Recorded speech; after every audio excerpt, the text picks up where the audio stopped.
In the original Planet Coaster, one of the greatest joys that you could have is creating a highly detailed ride with 100% scenery bonus for the queue, setting the ride sequence just right to maximize prestige, and then watching the guests line up to use it.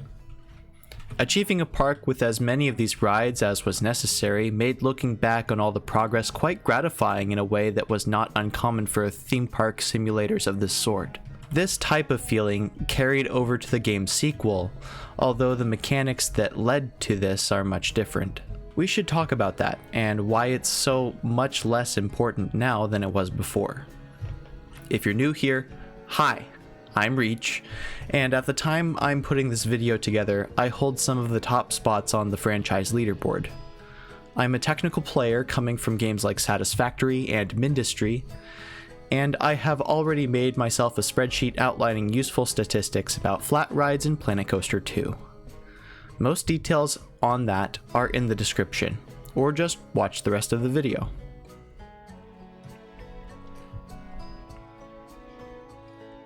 Prestige is not a difficult concept to understand, but it can be hard to place using only numbers and statistics.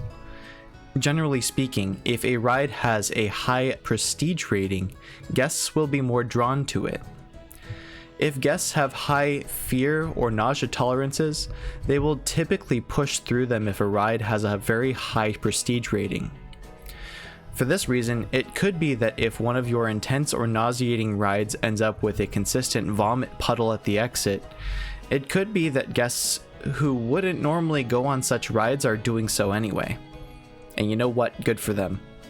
Except this isn't exactly ideal. Even if a ride on paper makes the most amount of money per minute, the sequence which can get it to classic prestige may not respect other things which certainly do matter, like intensity and ride times. Put a pin in this concept as we'll talk about it again later. Besides guest attraction, prestige is a decent way to tell how much money a ride will make. Though there are plenty of outliers, and it gets hard to tell after a ride hits 1,000 prestige. It's always a safe assumption that higher prestige equals better profits, though this is not always the case like the first game was. Planet Coaster 1 had a calculation based on the prestige, which had no cap, of a ride which would determine the pricing. With the introduction of dynamic pricing to the second game, it's significantly harder to tell which rides are worth your time to place if you're only concerned with funds.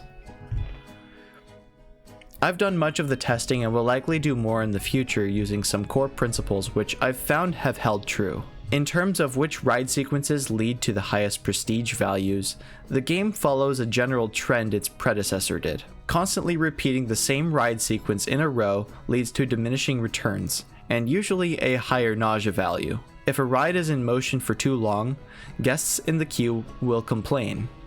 The duration cap is different for each ride, and this makes finding that line rather frustrating. The most exciting sequences usually have high fear and nausea values as well. Alternating between two high EFN or excitement, fear, and nausea sequences typically sees the best results. Whereas guests would complain while on the ride in Planet Coaster 1, the second game sees them complaining in the queue. These complaints mean that there is a capacity issue with the ride, and that in order for a mechanic to service these rides effectively without them potentially operating past their service badge date, you would need to reduce the amount of time that ride is spent in motion. This means removing parts of the ride sequence, which could also mean the ride will eventually be considered old instead of classic. Essentially, the difference is in whether or not the ride reaches 1,000 prestige, which is considered the cap for all rides, and each type has different parameters for you to consider in reaching that number.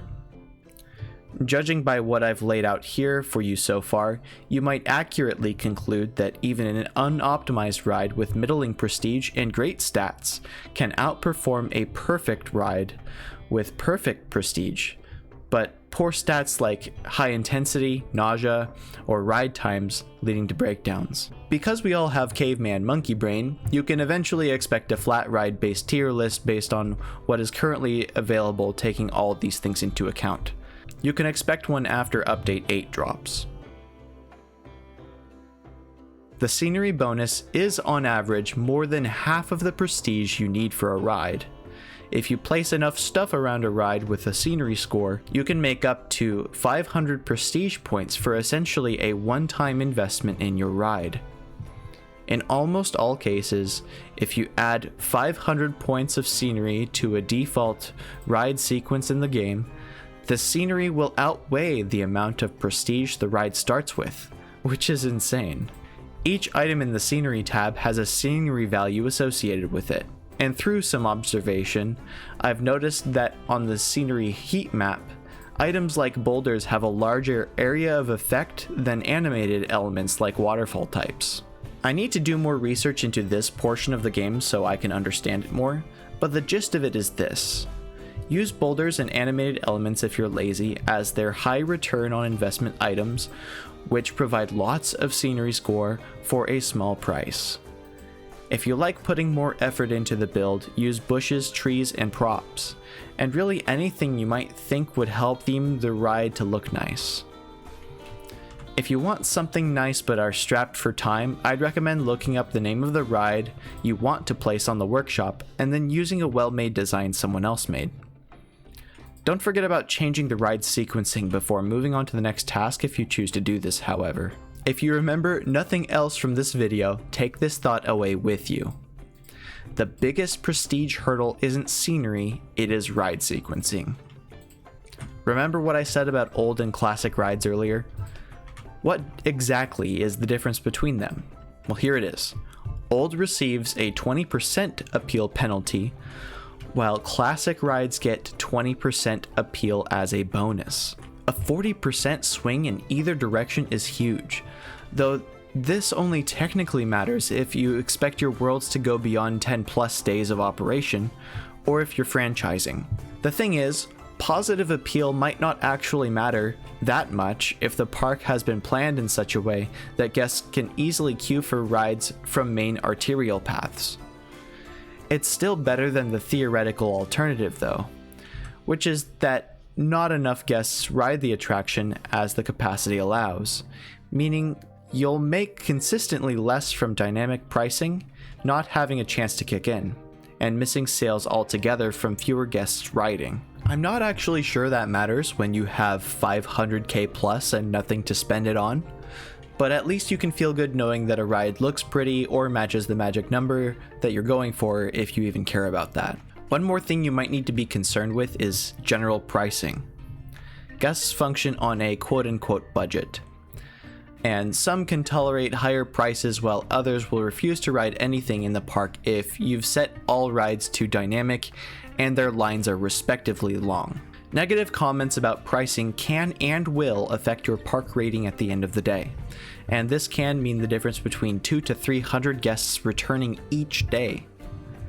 If you're min-maxing your park in sandbox or challenge mode, or are playing in franchise mode, this can really matter. Take the time to set prices to charge for entry instead of per ride after you have more money than you know what to do with, and you'll finally break the glass ceiling hampering your growth.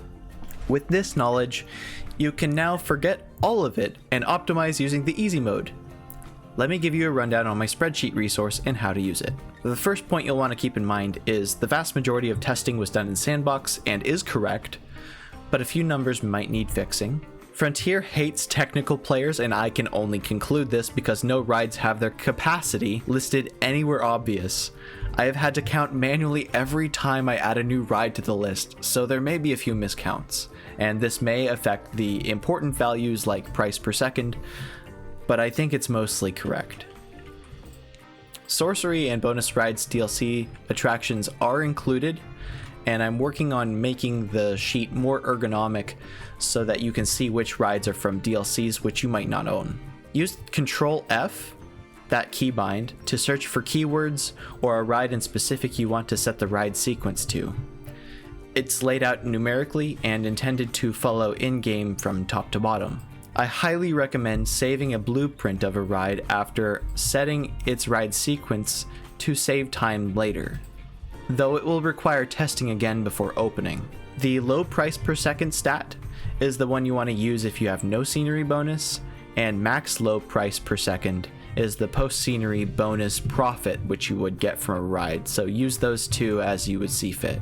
Pay close attention to fear and nausea before deciding which attraction to place, and any other questions and queries about important bits can be found in Frozen Cell's notes, which you can scroll over them for tooltips or tap them if you're on mobile.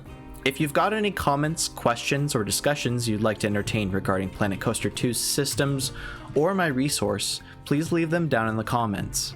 Also, I have workshop items which have more subscriptions than my Steam guide has unique visitors.